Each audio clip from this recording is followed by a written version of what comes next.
Good morning, good evening, good afternoon kung anumang oras ninyo papanoorin to. Ito ang camping episode at may bisita tayo ngayon. Kasama natin si Chef Boy. Yes, good morning sa inyo lahat mga kabs. Wala tayo ngayon sa backyard, wala tayo sa travel for food. Kakaiba to dahil inumpisahan namin yung Team Canlas ng camping, tatapusin natin siya ng camping. Nandito tayo ngayon sa Ilog Kamalig sa Porac at ito, dahil Ilocano ka Chef Boy, ano yung lulutuin mo? Igadong Ilocano. At ito naman sa akin, Kuya Boy, Kilayin, Kapampangan. So battle to ng Kilayin versus Igado. Ano nga bang Igado, Kuya Boy? Tawag nila dyan yung atay eh. Kaya tinawag nilang Igado. Maatay. Yung atay oh. Ito naman sa akin, Kuya Boy, Kilayin. Kumbaga, ito yung kilawin ng mga Kapampangan. Pero with the letter Y, mga kabs. Isa sa mga common ingredient ng Igado at saka Kilayin ay yung baga. Halos magkakapareha sila no. Sige, ganito ang gagawin natin. Dahil ang first stage ng pagluto nito ay marinade parehas, mamarinade muna natin ang Kilayin.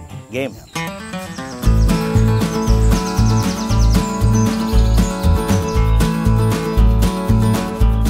So meron tayong hiniwa-hiwa dito na kasim at saka belly, pinaghalo na natin para may laman, tapos meron pang taba. Ganyang kaliliit lang, parang menudo cut. Tapos meron din tayong atay, hiniwa-hiwa din natin na maliliit. So pinag-iwalay natin dahil pag-iwalay natin yung marinade. Umpisahan muna natin dito sa laman. Marinade natin siya ng suka, tapos lagyan natin ng pamintang buo, tapos laurel, lagyan natin ng konting patis, sibuyas at bawang. So marinade lang natin to ng mga 30 minutes at least para kumapit yung lasa. Tapos ganun din, same ang gagawin natin dito sa atay. Lagyan natin ng suka, tapos yung mag-asawang asin at paminta. Next naman sibuyas, tapos bawang. Ganun din, hintayin natin 30 minutes. Ang pinagkaiba lang nito, dito sa atay gumamit ako ng asin. Dito naman sa karne, gumamit ako ng patis. Ngayon, balikan natin to after 30 minutes. Time naman mag-marinade ni Chef Boy. Ayan mga kabs, meron na tayong nakaprepare ito para sa igado natin. Gagamit tayo ng toyo. Depende sa dami, ganun din yung ilalagay natin sa toyo. Huwag masyadong marami. Baga yung tinimpla natin at isunod naman natin ngayon yung atay. Toyo din ang ititimpla natin. At next naman, yung ating mga taba, timplahan din natin. At yung ating laman, ganun din yung ititimpla natin. Toyo din. Dagdagan pa natin. Okay na yan. At next naman natin ilagay ay yung suka. So yung baga, lagyan din natin ng suka. Mas marami yung suka. At ganun din sa atay, sa taba. At sa atin mga laman. At next naman natin yung peppercorn. Tansyametan lang tayo, taba. At sa laman. At durog na paminta, lagyan din natin. Ganun din dito sa atay, sa taba, at sa laman. At lagyan din natin siya ng laurel. At yung panguli natin, asukal. Huwag lang masyadong marami para hindi matamis. Haluin na natin para mag-incorporate yung mga panimpla natin. Babad natin ng mga 30 minutes. Babalikan ko kayo mamaya. Halos 30 minutes na nga lumipas mga kabs, pero habang iniintay natin na fully mamarinate yung ating mga meat, gisayin na muna natin itong baga ng baboy. Bawang at sibuyas, sabayin na natin. Tapos ihulog na natin yung baga ng baboy. Hintayin natin ng maluto ng gusto yan hanggang sa yung tawagin nilang magpulutok. Yung kapag pumuputok-putok na siya, ibig sabihin nun pwede na siya. So siguro halu-haluin lang natin to hanggang 5 minutes hanggang sa makuha natin yung magandang resulta.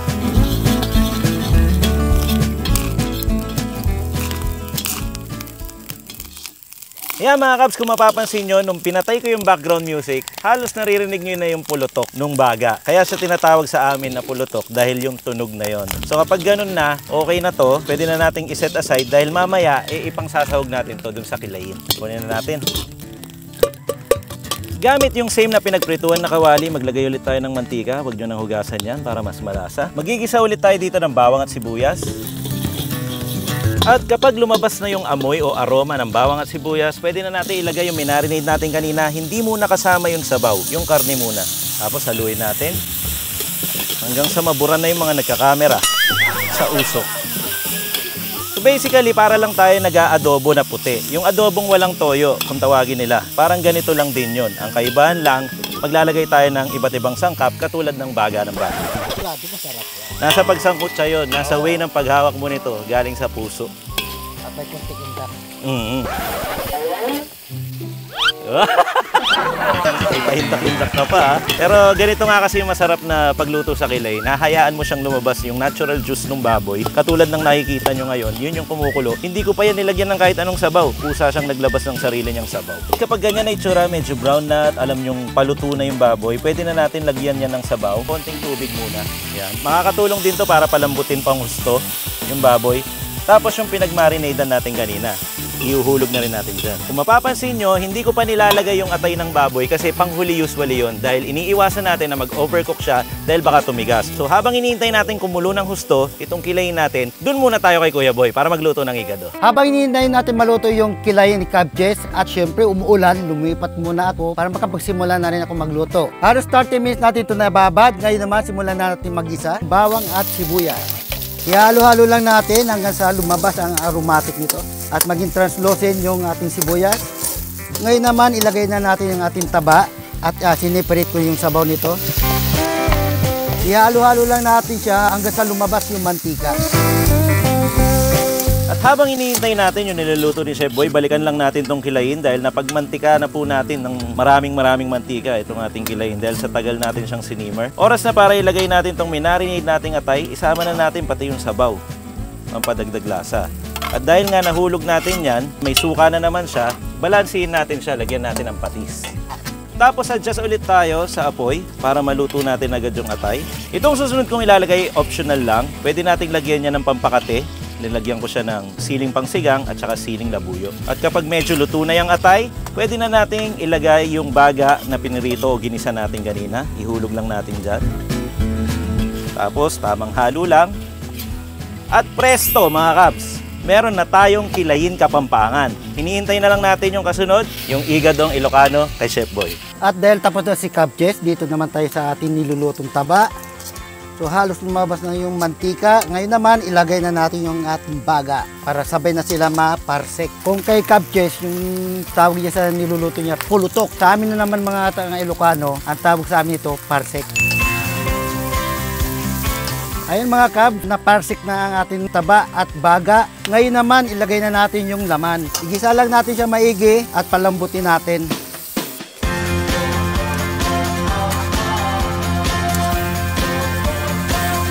At yung pinagbabara natin, ilagay na natin para dagdag pampalambot sa karne. Yan, i-adjust natin yung lasa, dagdagan natin ng patis. At ilagay na rin natin yung carrot at bell pepper para maganda yung kulay. Ito yung pagkakaiba ng igado natin. Meron siyang maraming gulay at yung bell pepper. At yung panghuli natin, yung atay, lagay na natin. At di natin masyado itong lulutuin kasi nababad na rin yan sa suka at hindi pwedeng maging matigas yan. So kailangan yung sakto lang yung lambot para juicy siya. Okay na nun yan, Kuya Boy? Kompleto na. Oy, kilayin versus igado mga Kabs. Kompleto na. Plating na lang ang kulang. Gawin na natin para makakain na tayo. Let's go! Let's go!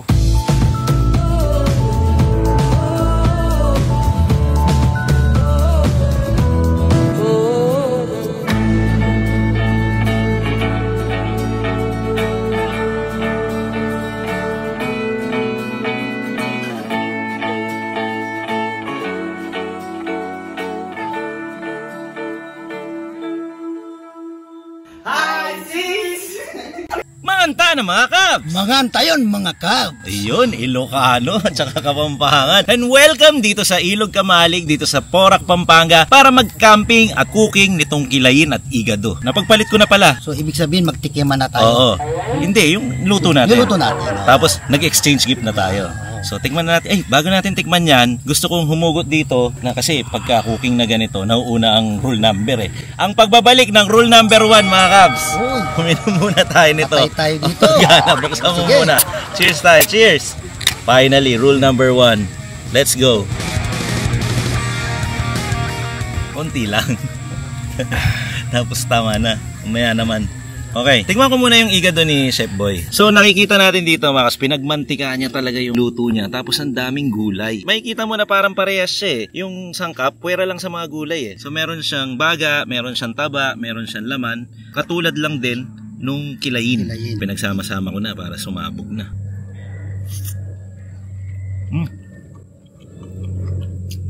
Maasim-asim na manamis-namis. Okay. Sakto lang yung tamis niya. Oo. Kasi yung mantika sa dila mo, pag nilagay mo sa kanin, perfect. Yung sa kilay naman, tignan mo. Dito naman sa kilay ni Cabches, tikman na natin. Halos may pagka-similarity naman yung niluto namin. Pero ito, puti lang siya. Parang adobo. Yeah, parang adobo. So, tikman na natin. Kanin Yung yan. taba, atay. Siyempre, lagyan din natin ng taba. Mantika. Mantika. Yung taba palang tawag yun sa mantika. Oo, sa Pampangan. Oo. Parang adobo. Kilawin, kung tawagin. Pero with a Y nga, kilayin. Kasi binabad yan sa suka muna, minarinade, bago lutuin. So kilawin is kinilaw siya na niluto. Niluto. Ito namang igado, sabi mo, dahil maatay. Matay. Yun yung tawag sa inyo. At saka ano yung tawag pagka pinupulutok? Parsek? Parsek.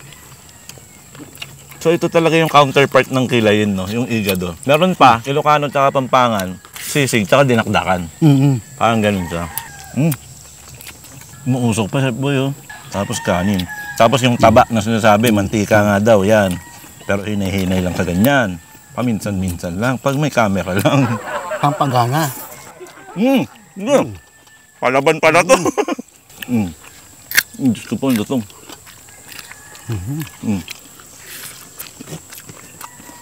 Siyempre, tikman natin yung luto natin. Pinaghalo-halong laman atay, saka yung mantika. Tapos, katulad nga yung ginawa Chef Boy. Siya yung naghamon. Di sali tayo.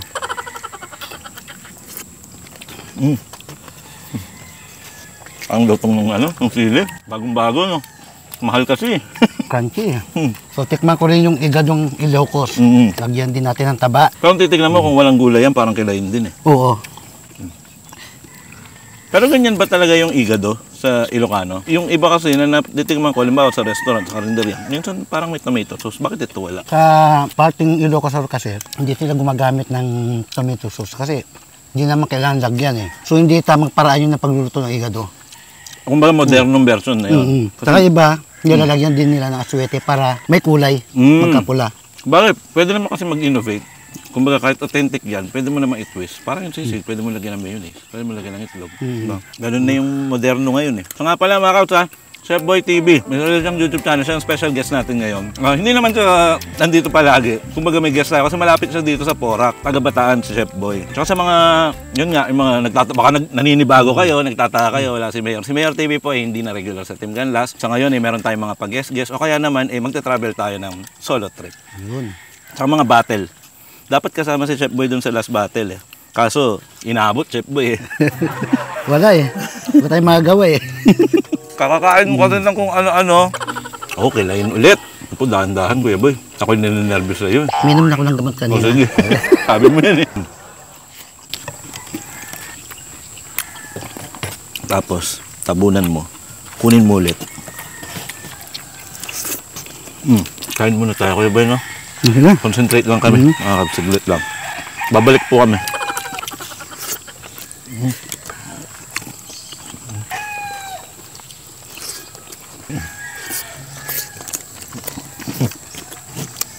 Galit. Mo nang usap-usap. Pero maisingit ko lang na habang kumakain kami. Ang sarap kumain dito. Kasi nature na nature pa. Nasa probinsya. Well, literal. Probinsya naman talaga to. Pero ito yung maganda sa camping eh. Puro green nakikita mo, fresh air, malayo sa kabiasnan, tahimik ang lugar. Hindi ko alam kung may napipick up na noise, no? Kasi parang may nagbibidyoke.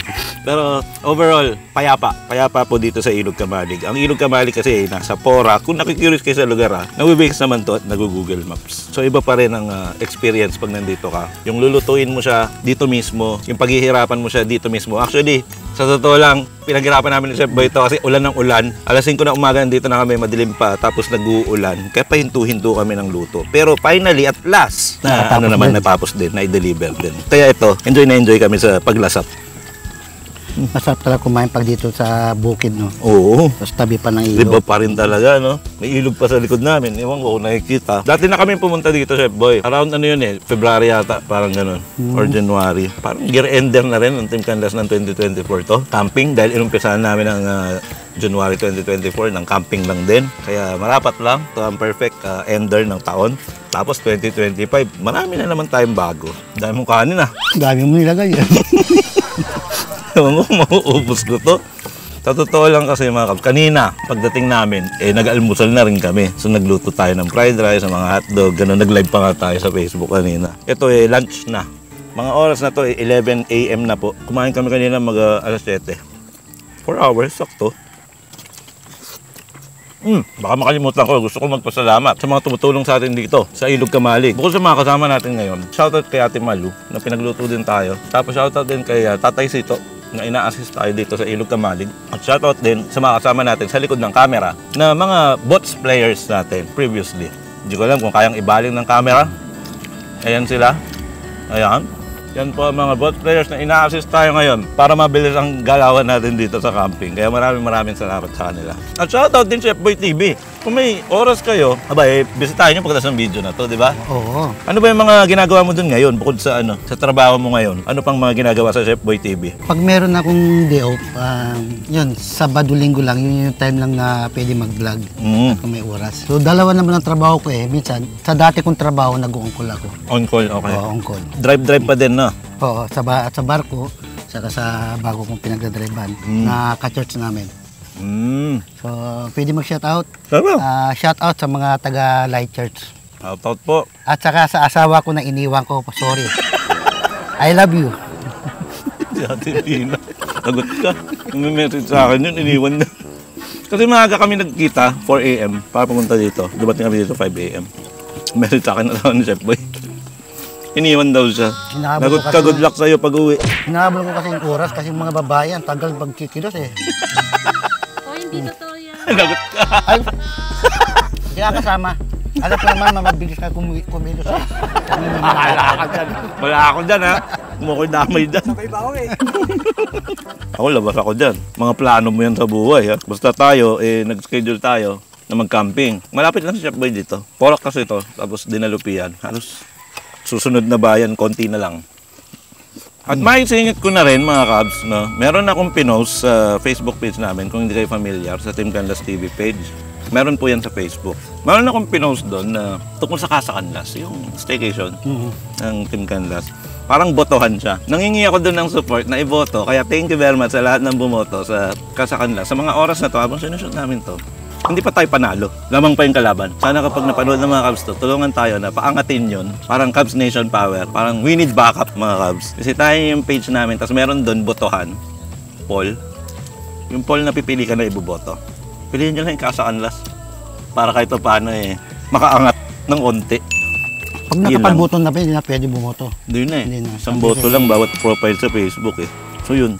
Thank you mga Cubs in advance. Siyempre, Merry Christmas and Happy New Year sa inyo. At salamat sa lahat ng nakisaya sa amin sa 2024. Siguro dito na rin yung pasalamat sa lahat kasi parang year-ender na rin to at patapos na rin naman ang taon kapag in-upload ko to. So thank you very much sa mga Cubs na solid talaga, na OG pa, na palagi nanonood, palagi nag-aabang, palagi nagko-comment, at palagi nagla-like sa mga videos namin sa YouTube, mapa Facebook man yan. Well, Facebook hindi masyado, pero YouTube. Thank you po sa inyo lahat. Thank you sa lahat ng kasama namin sa journey na to ng buong 2024 TCTV 2K24, sa lahat ng staff, sa lahat ng nakasama, nakabisita namin ng mga restaurant, mga kainan, sa mga owners. Thank you very much po at ginawa niyong successful ang 2024. Maraming salamat po. Thank you kay Chef Boy. Nakahabol pa 2024. Thank you po kay Chef Boy. Yun lang. Salamat din sa pag-imbita mo dito sa channel mo. Always welcome ka naman dito, Chef Boy, kasi dati sa channel niya, sinasamahan ko siya. Ngayon naman, sinamahan niya ako. Parang bisitahan lang. Diba? Oo naman, marami pa yan. Kasama na natin si Ege Palaboy nito. Uy, kaya Kuy Palaboy, kasama ko yung last video. Kasi nag-battle sila. Yung mga battle of the subscriber namin, mga Cubs. Meron yan sa 2025. Siguro, mga Cubs, medyo nakakabusog to, no? Pag tayo kasi nagluto, parang parang busog na tayo sa amoy Totoo yun. Yun rin yung experience ko sa tagal ko na rin nagluluto sa buhay ko, no? Ngayon gusto ko kay Chef Boy, yung galing niya magluto talaga Sabi ko kilayin. Igado sa'yo. Hindi na nagtanong yan. Parehas naman natin. Paglatag ng paglatag ng, may tutubi. Paglatag ng ingredients, alam niya na agad. Galing. Saludo kay Chef Boy TV. Thank you. Mga expertise niya, mga pamprobinsya na pagkain, iba-iba na mga upload mo. Ayun. Kita-kits tayo doon sa comment section niya. Baka sakali makatawid kayo. Salamat kay Chef Boy TV at salamat Cubs Nation. Yun, busog na ako, Chef Boy. Ako rin busog na rin ako Ang hirap bawasan. Karne, mga Cubs. Mahirap na rin mapasobra. Mga ganito, control lang. Mamantika Honestly, mamantika. Yung mga ganito. Kasi belly po ang mga ginagamit dyan. Pero huwag na natin abusin. Tikim-tikim lang. Okay na yun. Dito na lang. Yeah, dito na lang at busog na rin ako. Nililigpitan pa kami mga kaps eh. Maraming salamat sa inyo, no? Ito po ang TCTV 2K24 na lagi magsasabi at magpapaalala sa inyo na huwag niyong kakalimutan at lagi niyong tatandaan. Oh! Cheers muna pala tayo. Uy, sabi sip lang. Manyaman! Kenny! Bye! Peace out! Alright, Chef Boy. Salamat, Chef Boy, sa pagbisita. Salamat sa mga nasa likod ng camera.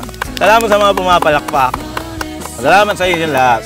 Okay, tapos na po kami. Pwede na po kaming magpwesto doon. Alright, kukwentuhan na po kami. Kasi kanina pa trabaho ng trabaho eh. So, ibig sabihin, may kasunod pa itong iba. May kasunod, ganun ba? Oo. Magla-live pa nga ako sa Facebook eh. Check nyo lang sa Facebook mga kapsa. Let's go. Ay, patakip natin. Chef Boy na lang. Chef Boy na lang, magtakpan mo lang. Para matapos na. Bye!